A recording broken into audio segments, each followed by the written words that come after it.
Hey everybody, this Hangout here is live. Welcome to my Community Manager Hangout.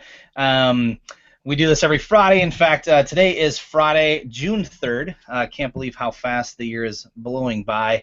As always, you can hang out with us at our Twitter chat at #CMGRHangout, where I know a bunch of you are right now. Today's topic is all about social media and events. So it's events and social media. And when planning community events, we're often looking at ways to convert these online interactions to the offline hugs. And part of that magical experience comes from the ability to really just bring community members before, during, and after the events all together. And the easiest way to do that is through social media. I think we could all agree.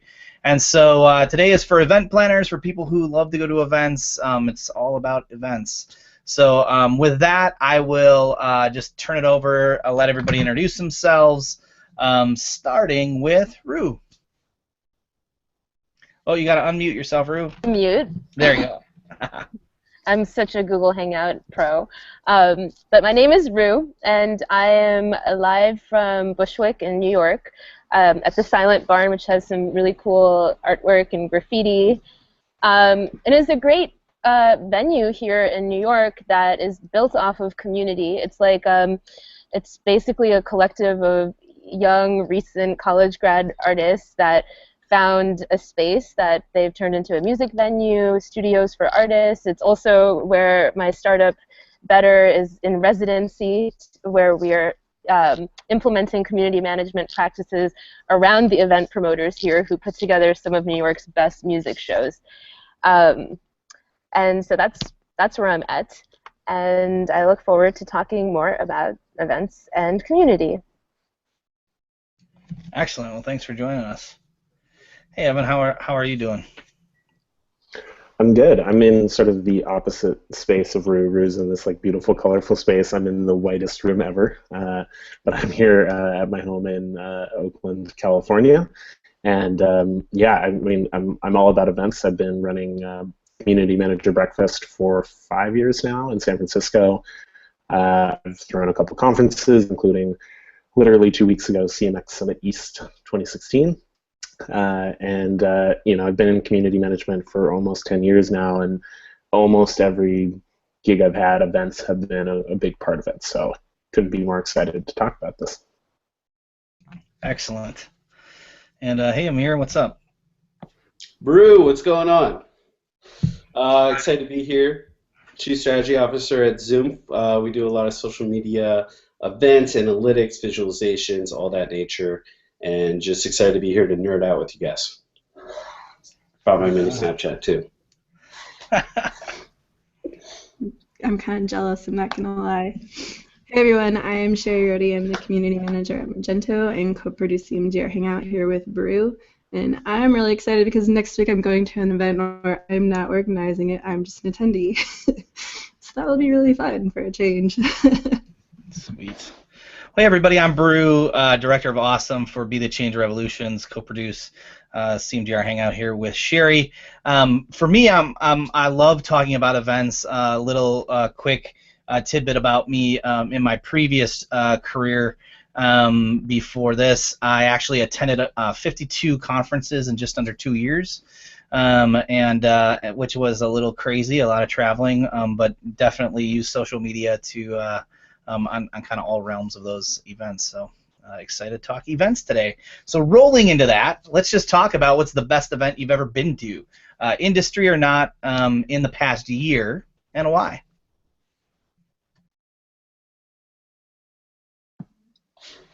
I'll hop in. It's going to be, everyone's going to roll their eyes, but South by Southwest is just always my favorite. Feel like a gazelle in a nerdy, grassy green field. And my favorite place there is the Mashable House. They always do such a good job of capturing whatever is relevant to that target audience. I got to do VR headsets, got to race BB-8 little Spheros with Brian Fanzo, another former guest here, and some other Snapchat influencers. So I just love hanging out at the Mashable House in South by. There's a million things to do, but they just focus on their audience so well, and that's such a key important part of it.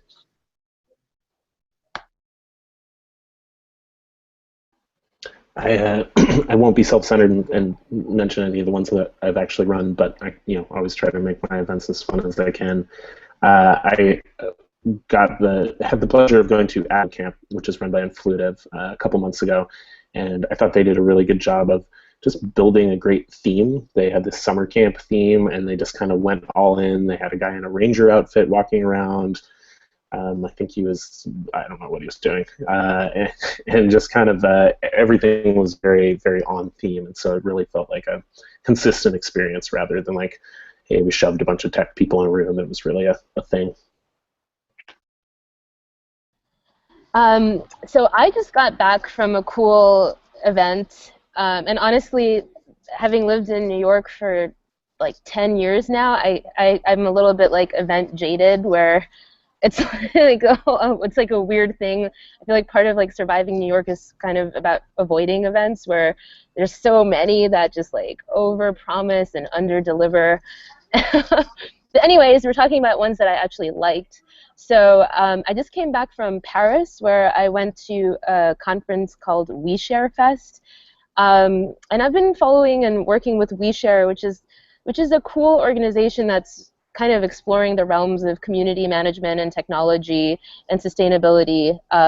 But they're sort of based in Europe, and they have this big vision to build hubs all over the world.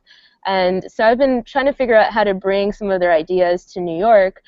But I can say that going to Paris and being around 1,000 people that are really into building like independent careers where they can explore around new ideas of innovation and technology was super inspiring, because I guess I'm not used to being around people that are interested in the same topic, but also in this way where they're not like necessarily coming at it from a corporate perspective. A lot of the people that I met there were independent, so I felt like that made the vibe a lot cooler. But really, I mean, I was a little bit like meh about going to Paris. I don't know. Maybe it's because I don't know.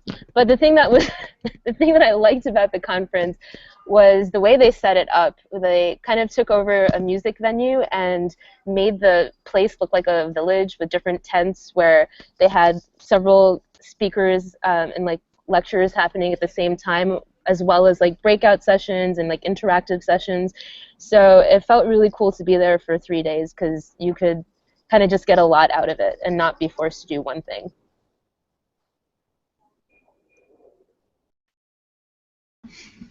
So I feel really lame because I'm the one that typed this question out, and now I can't think of one to add that is not a conference that is around Magento that I went to in the last year. And the closest I can get, in the spirit of not being self-promoting, which I've been kicked off over there, would be I went to PHP World. I think this is literally the only non-Magento event I went to in the last year.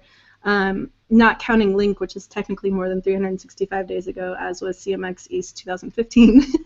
And PHP World, it was actually a smaller event than most events I've been to, but it was kind of neat just to see a few of our community members in a different element. So they were speaking about Magento in the PHP world versus speaking about Magento in the Magento world.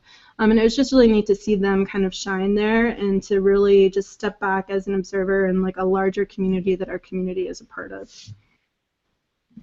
I'd say my favorite conference is Summer Brand Camp, which is hashtag #SBrandCamp. And I would say, not only is it a fun conference and the whole theme of like being an adult and feeling like you're at a summer camp with other adults, that's the really cool part, but like the friendships and the bonds I've built there over the years, I mean, they're some of the people that I will stay in contact with my entire life. This year, in fact, yesterday, it was announced a little while ago that they were going to put the conference on hold, just on pause for 1 year, and that they were going to be closed for innovation. The group actually got together to do a virtual just get together on Twitter, just because it's such a big part of everyone's lives, and seeing their friends each year at summer camp, so yeah. Question number 2, we'll just roll right in, which is how do events impact community building? and relationships.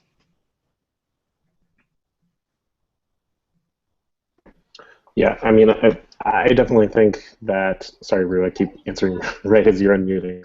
Uh, I think events are absolutely crucial to community. Obviously, they're not always logistically possible, though. There's also the online event, which is what we're doing right now. But I mean, if you've ever dealt with someone who criticizes you constantly online, and then you meet them in person, and they're like, "Oh, you're a human," you know the power of in-person connection. And obviously, we're all, we use online a whole lot, and online is great because it's an easy way to connect people. But the power of meeting people in person, it gets rid of those barriers. It gets rid of that distance that people have, where they feel like, oh, I can be mean to this person. They're not real. They're just on the internet. And it deepens the bonds. I remember the first time I met Thomas Knoll in person, and I had chatted with him a ton on Twitter, and then I met him in person. And he just came up and like hugged me, and I was like, oh, this guy's my friend now, not just some random Twitter guy. And so I just think it's immensely positive if you can pull off an event, if you can figure out a way to make it work, even if you have to do something like what Creative Mornings just did for their organizer community, which is they threw a Kickstarter and they raised money so they could bring all of their members together. I think the benefits are immense. Well, I mean, I think it's really interesting because with online like chat forums and social media, the power of relationships has really just been like amplified, where you can actually create relationships without having an event. I mean, the purpose of events prior to the digital age was sort of like the only way to actually make connections and meet people, or to be around people in your field or that share a certain interest. But now what's interesting about events in the digital age is really the physical space. And I'm really interested in like environmental psychology and like the design of space, because that's where you can really get creative and like forcing new types of conversations and interactions. Like, I get really frustrated when I go to a conference or an event where it's like one person lecturing to a room full of people, where you've just put in all this time and energy to go to the event, but you're just like sitting there and you're like, I could have just Googled this or watched YouTube videos or TEDx talks. So I'm like really interested in how event organizers are like getting creative about space and how social interactions are cultivated in physical space.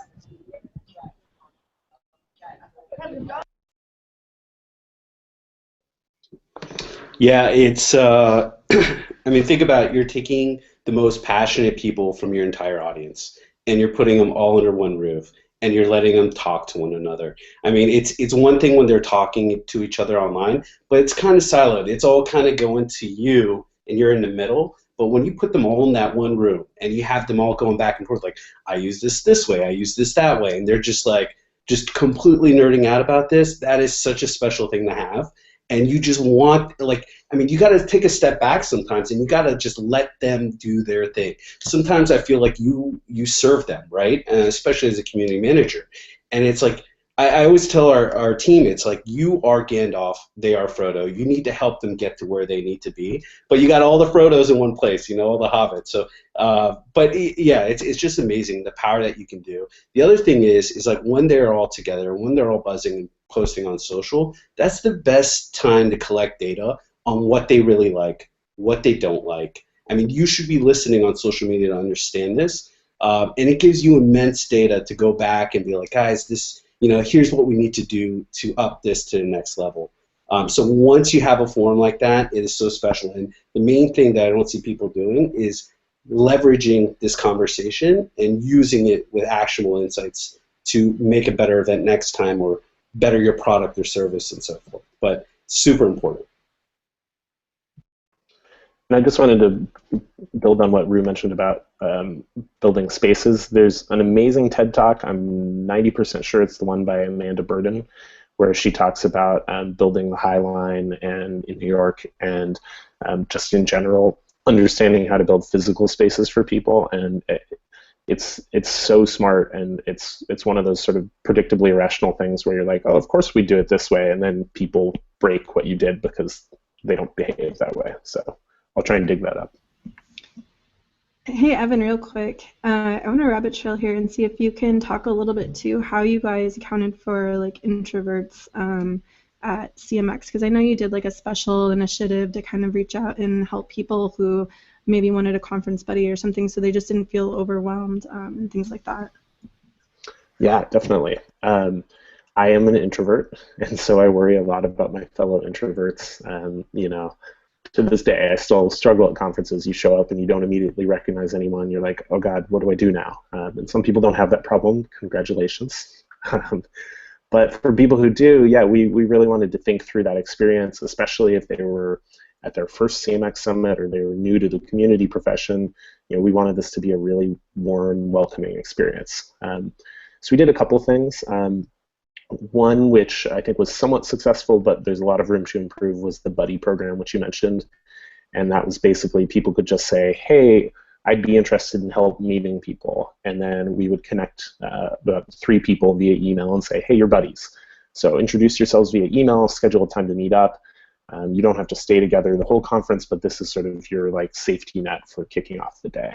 And I think the concept was good. I think we didn't give them quite enough structure for meetings, so that's something I want to work on. We also put up a big sign that said, Introverts Unite, Awkward Conversation Zone, and just put that up both days, so there was a spot where people could go if they were like, I feel so awkward, I just want to admit it and like get some help. And I think people certainly seem to like that.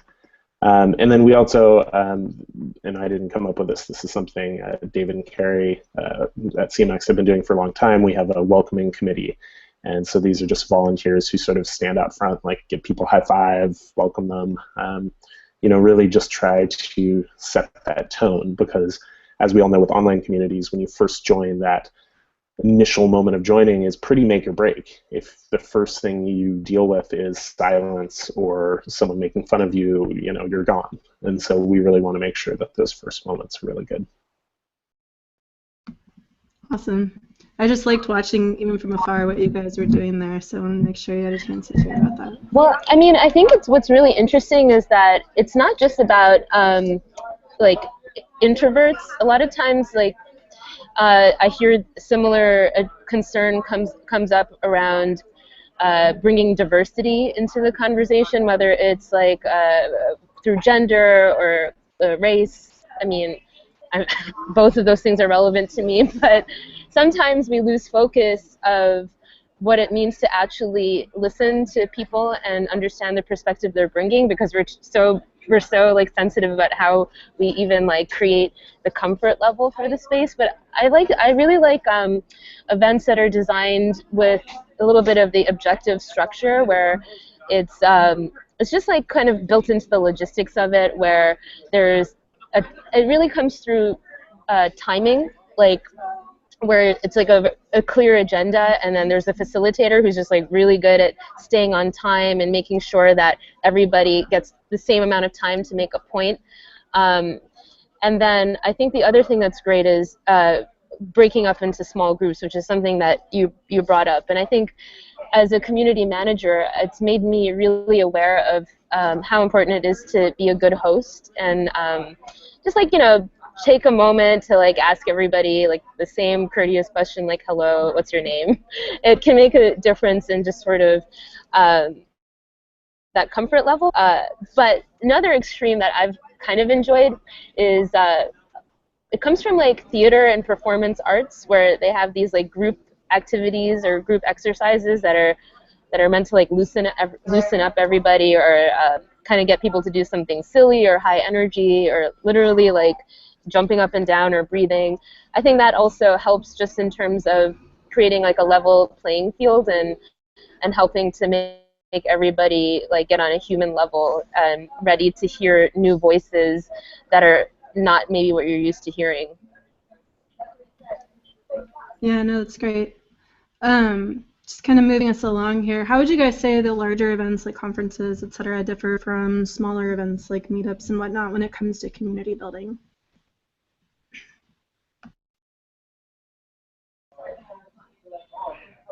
I think large events, I sometimes find it hard. I feel like when I go to a large event, I they have this anxiety of like, why am I here? Like, what is this event? Why are there so many people here? So I think there's a loss of intention when there's a big event, and then it becomes purely about entertaining people, whether it's through food or music or a video, slideshow, or a performance. That's what I think of when I think of large events. Whereas like with small events, it can be a lot more personal, a lot more intentional, a lot more in-depth and creative.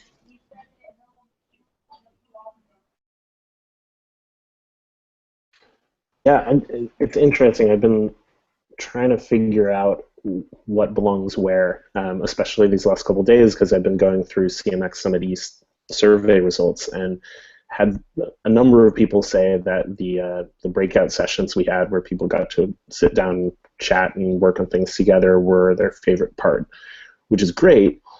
But even one of the people who said that said, "But I understand that it's weird to charge a couple $100 to just sit down with your peers and talk." And so definitely struggling with the concept of like the idea behind a conference is like, this is a very big event. This is a very important event. This is not something that happens all the time. And we try to bring in these really big speakers from the Obama campaign, Reddit. But what people definitely enjoy at least as much, if not more, is that personal connection. And so part of that is, we're trying to have these CMX series meetups that happen every month where people can get together and have those connections. But there's an interesting question of like, is, to Rue's point, is the big conference with the speakers on stage and you just sit there and listen the right format? Is there something in between where you still have big speakers, but maybe it's not as massive and there's more connecting with other people? I don't know. I think it's an interesting challenge there. Yeah, I like that you brought up the fact that you can kind of have like those micro events inside of the larger event too, though, for sure.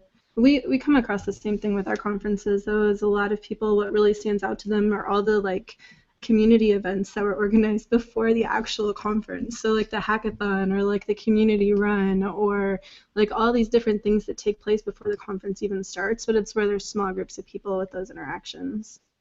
Although sometimes it's easier to clear a big line speaker with your boss just to get the conference paid for. But well, and I do think those big speakers drive tickets. Like people definitely bought tickets to CMX Summit East to see Alexis from Reddit and Jeremy from the Obama campaign. They both delivered amazing talks. But I think if we had not had the networking elements, people would have been really disappointed.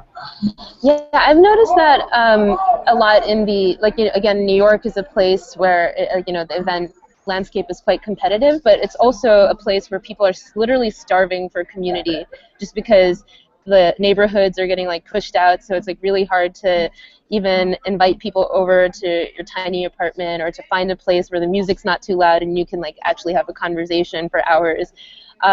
So it's really interesting to see or to try to understand how to cater to that need and to communicate what the value is. And so much around the traditional way of looking at events is around selling tickets that relies on these big name speakers. But to me, it's sort of I'm a little bit critical about what that means in terms of creating conferences or gatherings that are meant to drive forward cultural innovation, just because it's, I've been involved again in some of these ideas of sustainability and social impact for about 10 years, and I don't really see that there is an evolution in getting in depth into the conversation. Like even if you are talking to an expert, usually if the expert needs to give a presentation, he or she just speaks at a very basic level. So it becomes very difficult, especially if you're doing something innovative or independent, to actually find the space to find other people who've been thinking about it and get to the point where you can get to a deeper, more intelligent level conversation, which is really important for sharing best practices or tips, or saying like what's working in Milwaukee or what's working in Paris. So I think dialogue is hugely important to innovation.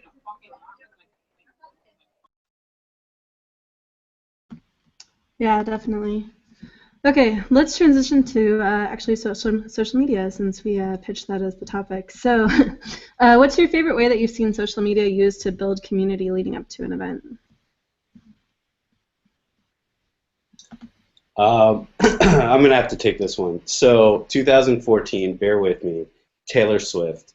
Uh, right before the 1989 campaign, she did a social listening thing. She called it like Swiftmas, and she called it like Taylor King, where she's like, I'm not stalking my fans. Like, wait, no, I stalk my fans because I care. And what she did was she listened to a bunch of her like diehard fans on social media channels, pulled their different affinities, like what kind of things are they into, what kind of things that they talk about, and then she sent personalized gifts with like handwritten letters to these people.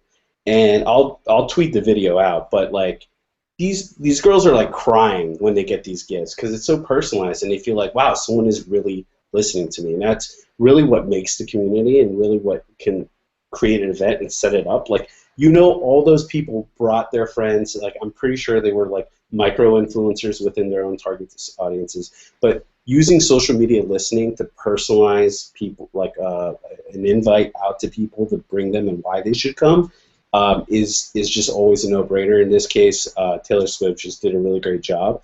Don't really listen to her music, but she is amazing, and she's one of the best brands that are out there.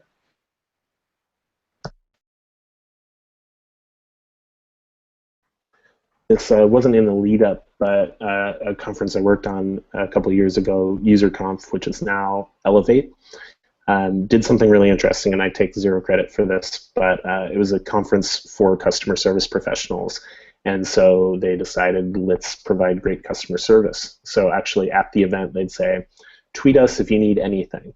So people would be like, hey, can I get a Coke? And they'd bring them a Coke. Or they'd be like, hey, it's cold in here, and they'd bring them like a blanket or a jacket. And occasionally it got like out of hand, and someone would say like, bring me an In-N-Out burger, and they would do it. But it was a great buzz builder, a great way to sort of live the brand. I don't think it's right for every conference. I definitely broached it for CMX Summit, and we were like, no, I don't think we can do that. But I think that idea of using social in a way that matches the brand of the conference is really interesting. So Lithium right now, actually, for their Link conference next week, is doing a really cool lead up, I think, called InstaLink. And so they're doing like a 7-day contest where each day they post something for you to share on Instagram with their conference hashtag. So it actually gives you an opportunity to get to know other participants a little bit better at the same time as building that excitement together leading up to the event, which I thought was pretty creative. It's kind of fun to participate in. Today's day 2, but and then another one that we did recently, which was ours, it was our community's idea, was we had 4 community members, all in totally different roles, that had become friends through our annual conference, Imagine. And they approached us because they came up with the idea to meet on motorcycles and ride to Imagine. And they wanted to do this whole campaign using the hashtag Road to Imagine. And it was just really fun. And the way that came about was another community member starting the hashtag Road to Imagine, because people were sharing on Twitter, especially, their journeys to Imagine, because we have so many people from all over the world. And so it gave you a glimpse of where people were coming from and what that entailed. So these guys making it into an actual campaign was really fun because we got to share a lot more stories around like people's journey to Imagine, as well as like do some custom swag and stuff too, so that anyone who participated and shared their journey had access to that as well. So both of those I thought were pretty fun.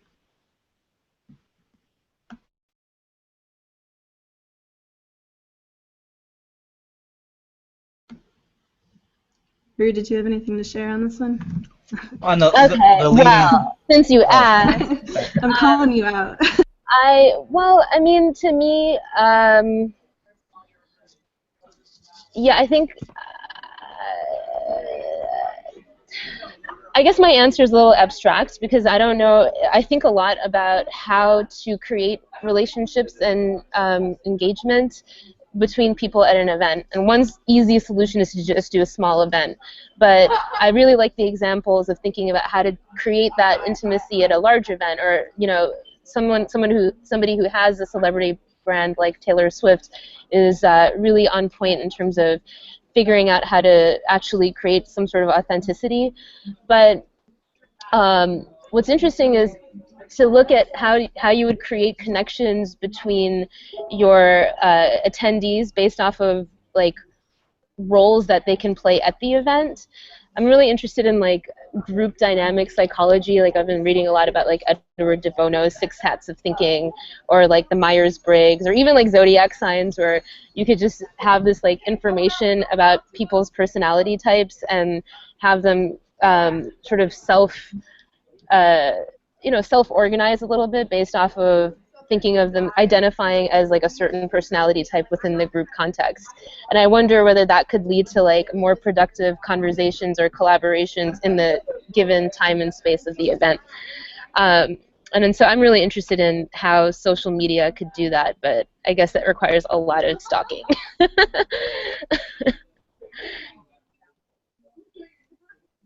Maybe it's artificial intelligence. Yeah, I don't know that it's stalking. It's just information gathering. Yeah, there you go. It's listening. What about what kind of question 5 is very similar to question 4, but it's what's your favorite way you've seen social media used to build community during the event? So we just talked about kind of leading up. What about during? I'll start with one of my favorite things is and I know it's crazy that we're still doing this, but it's social media 101, right? Like, I think that's still one of the most powerful things that happen at a conference. Now, granted, if it's a social media conference, maybe that's different. But I mean, let's talk about other conferences where maybe not everyone's super tech savvy, or hell, maybe everyone doesn't understand Twitter yet. Having a session where you can get newbies hooked into Twitter and have them connect with like the speaker or like like some of the cool people at the conference and like connecting them. I've seen that super powerful to build like they just become super involved and feel like they're part of something bigger. So I'll pass the mic. One of the things, so I was super lucky to have Dom Garrett work on our social media for CMX Summit East, because we were all way too busy to do that, and he is a total pro. And one of the cool things he did that I didn't know he was going to do, but was very happy with, was we did not live stream the event, but during the fireside chats with Bijan Sabed of Spark Capital and Joel Gascioni of Buffer, he just Facebook Lived those. And I thought that was a super clever way to just like give people a little peek behind the curtain and be like, wish you were here, and like follow the hashtag without streaming absolutely everything, which can be expensive and potentially hurt ticket sales. Yeah, I've seen a lot of people do that with Periscope too, which I think is really fun, just to give like glimpses into it. It's not the same as being there. It's not like a professional like live broadcast, but it just gives you a little bit of an insight into kind of what you're missing, and maybe feeling a little bit more like you're there if you really wanted to be there but couldn't. Although I have to say, like, there is something to be said for, like, I don't know, watching recordings isn't the same as being there, but I digress. It's not really related to our current question. I love, conferences that optimize it for social. I mean, I don't want to be too biased, but like having the social walls or social hubs, we have that at Zoom, like visualizing the content, let people know here's the call to action, here's how to participate, show people that other people are talking about these items. But like one of them, this was a couple years back, Vocus, which is now part of Cision. I mean, they had hashtags in the bathroom mirrors, so if you took a selfie, you would see it.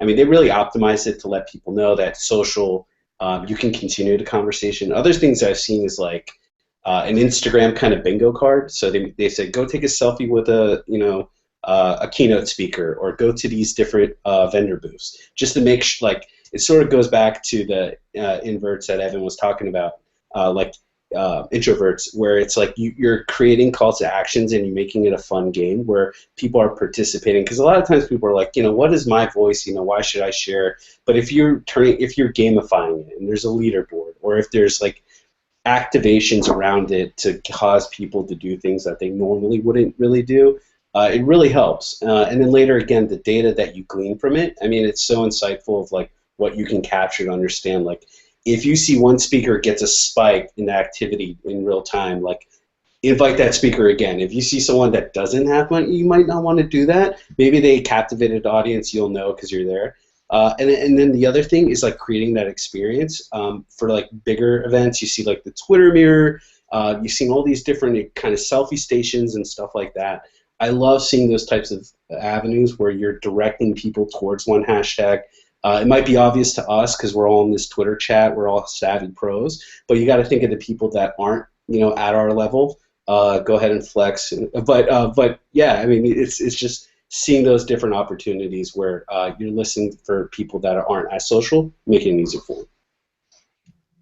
I think it's also really cool to show the crowd the like word of mouth impressions, right?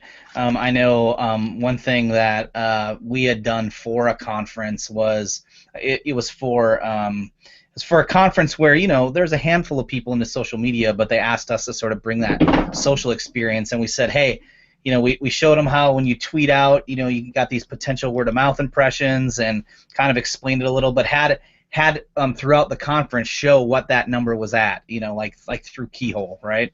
And got them riled up of like, oh man, we've potentially reached 1 million people, 1 million impressions now, and how far can we get it? And so I just echo a little bit, Amir, how you were saying like getting people on that same call to action. You can really get all levels of social media users fired up about a single call like that.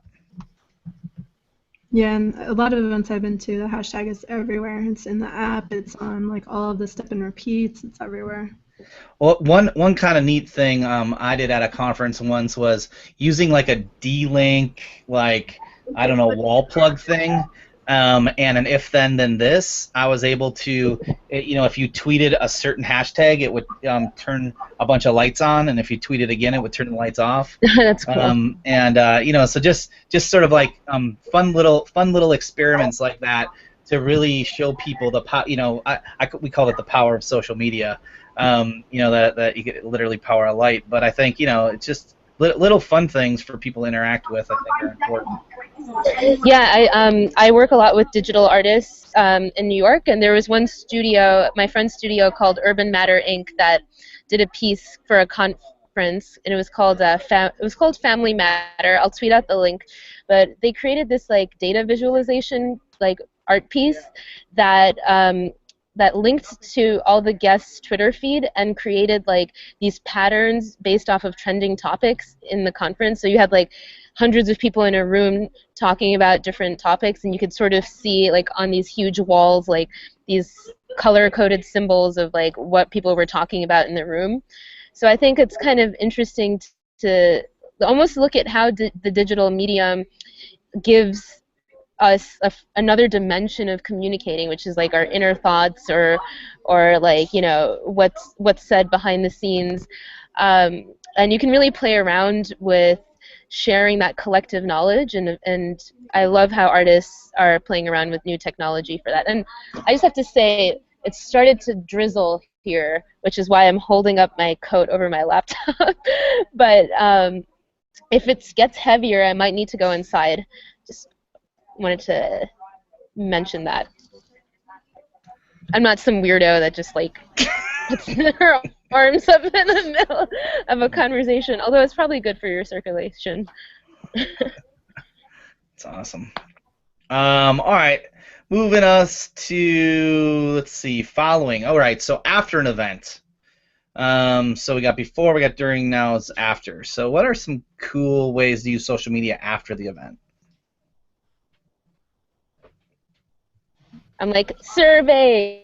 Just kidding. Surveys. Definitely not surveys. Survey Monkey, and it's got to be at least 12 pages so that it has a high complete rate. And you get like a free gift card to Starbucks, maybe. Maybe.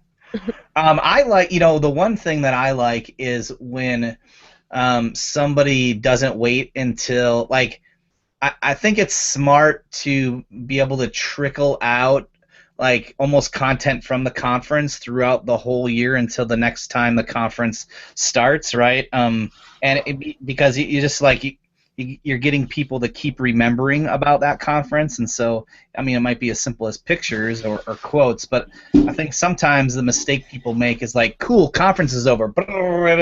Here's all my shit that I'm gonna send out, and then the hashtag's silent until next year when they go to promote it. So I think what I've seen best afterwards is like a nice slow, continuation of content. I'm thinking of something that has come up a lot in my work with event organizers, is something that kind of doesn't work or kind of falls short but has potential, is Facebook groups, which I think is, Facebook groups, or even, I guess people are using Slack now to kind of build community of people who went to the conference or whatever. But one of the things the reason why it falls short is because the technology kind of allows you to sort of just, you don't really know what you're talking about, and I feel like the default etiquette of those groups is to just talk about, oh, remember that time we had like a great time at that conference, and then after a few weeks it becomes like not relevant. Whereas what would be relevant is to have people talk about what they learned and like sort of use the support group or use the group as like a way to nurture or grow the collaboration.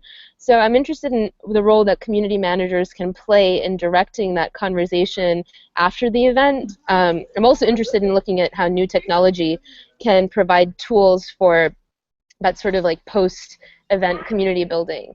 But it is interesting to look at something like a Burning Man, which meets like annually, but the culture of being a burner totally lives on in the attendees' spirits after or in between events as well. So I don't know what is the key component to that. I don't know if it's like the desert heat wave and acid or but yeah, I think being able to get the conversation past formalities of being like, wow, that was a great event, or to talking about like the value of the relationships. Yeah, I'll second that. I think that's sort of a classic community mistake, is making it about something that isn't going to have longevity. You don't like.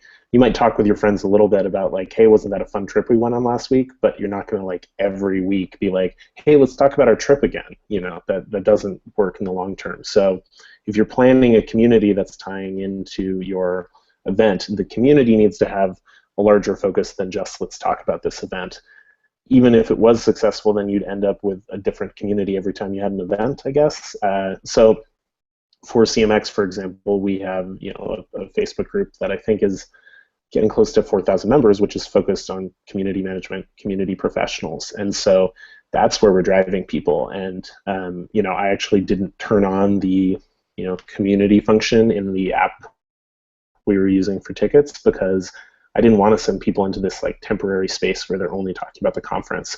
I want to send them to this long-term space where they're going to keep talking about the subjects, keep getting to know each other, talk to people who went to other events who they maybe didn't meet in person, and then, we can feed that all back into the next big event. Yeah, what do you guys? I mean, I have a question that I'd love to ask. Is I'm interested in how people are using Slack to build community. Like, I think it has some great tools, like in terms of creating discussion threads and getting people on board, but sometimes I wonder how it works around events where people don't really know each other the same way that people who work in an office and see each other all the time, like how they work together. So have you come across like best practices for Slack, or are there other tools specifically?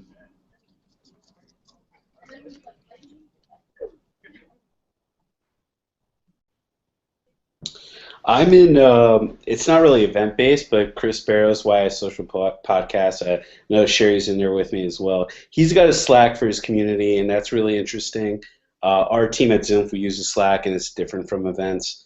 Not to take it back to the topic, but just like one thing while I have the mic is that just totally gripes my gears is like, people spend so much time like focusing on getting engagement at these events, and they create this nice fire and then they put it out and they don't track like between events, and they don't understand like what are people talking about in between that, and they think it's just a one time turn it on, turn it off, and there's so much valuable information that happens in between those events. The other thing is people are not doing year over year or like event over event analysis to understand like what was great about this event, what was great about that event, and really, I mean, I'm gonna beat everyone over the head with this data thing, but like, and it's just so much data there that's letting you know exactly how to get to these people's hearts, and I see a lot of people not using that. And then the last thing, if you're not part of an event organizer and you're just like an eventee, the best way to kind of get engagement from that event is doing a quick summary. Always I see them like on LinkedIn or a blog post. It's a really great way to give a concise, like here are the top 10, top 5 kind of things that happen after an event. But it would be interesting, just to bring it back to what Rue was saying, to see Slacks after conference or Slacks for like company audiences. I haven't really seen that myself personally, but would love to hear what your guys' experience is with that.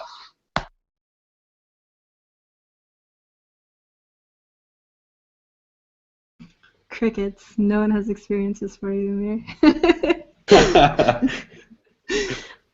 I missed the very. I feel like I'm in a cave with Rue's view right with people here. I don't know.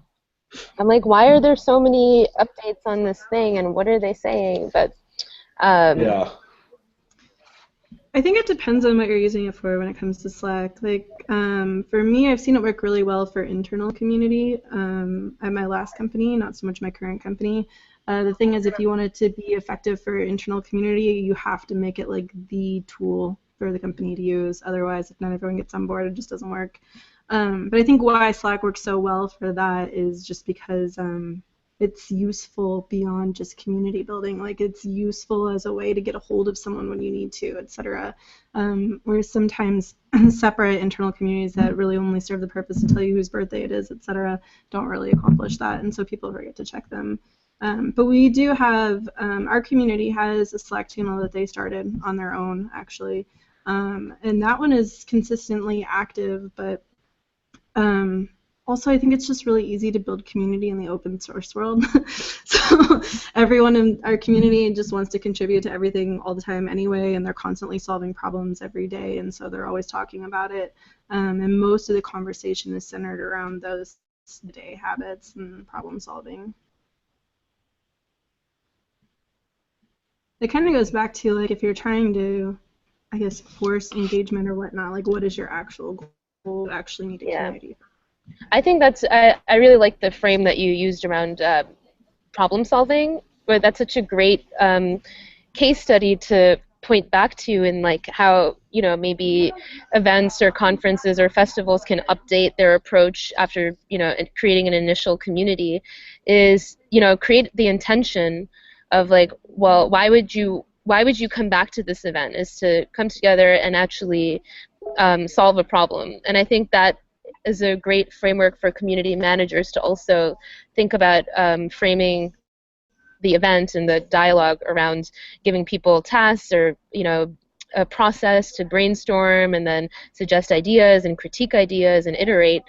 I think, you know, being able to see that more on social media would be really interesting, as opposed to just seeing people, like, rant about whatever social issue makes them upset. And I mean, yes, ranting and emotions are important, but I would just love to see a little bit more of that problem-solving, group collective thinking happen on public forums and spaces. For sure.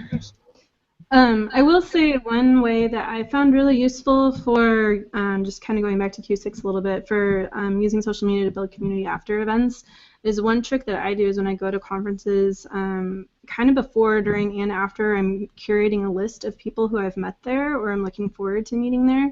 And it helps me remember who I met there, and also to kind of keep in touch with them for a bit after the event, because I rely a lot on Twitter lists. So I don't know, I found that to be super helpful. If I meet you, find out, like, your Twitter ID, because I'm not going to do anything with your business card, I'm just not going to. And then just add you to that list and keep engaging with you after the event. So I think that's one way that can be really useful, to use social media following up after an event also.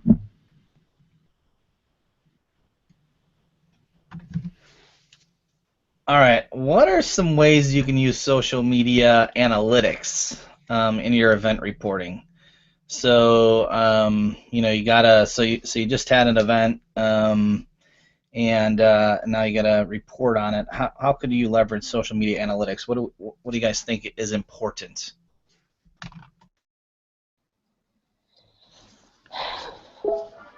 Well, I think coming up with metrics, social media metrics, is always challenging because the tools always change themselves. Um, but measuring is always important. Even if the metrics become obsolete by the next time, at least they made sense for that particular case study. One example that comes to mind is I was working with a music community for several years, and I wanted to show engagement metrics of how much the members of the community shared our content or posted the content that I was creating on the social media platforms. So of course I just took a lot of pictures of them being rock stars, and it was like a creative approach, but ultimately like I collected data to show like what types of photos got more shares. I found out that photos got way more engagement than video, which was something that I didn't expect. I thought video would be more engaging, but the numbers showed that photos got the most metrics. So it was just interesting just to be able to have that data to be able to back up a kind of a creative initiative. But what I'm really interested in now is to track the timeline of a relationship where, something like Facebook is all about, like, I see this thing come up all the time on everyone's feeds, like, oh, so and so have known each other for 2 years, celebrate your anniversary. But what if it was about these two community members met at this conference, and then there's like a landmark where it's like, then they got together and came up with this idea, then they actually built the idea, and then they involved this person, and now you have 10 people from the conference who are putting together this like amazing pilot initiative.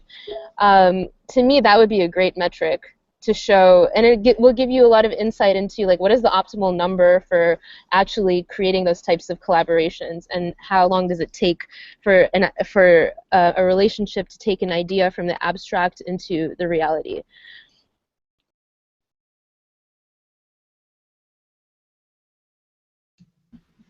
Yeah, that'd be really interesting. Like I said, the Road to Imagine campaign that the community members put together this year came from meeting at a conference previously.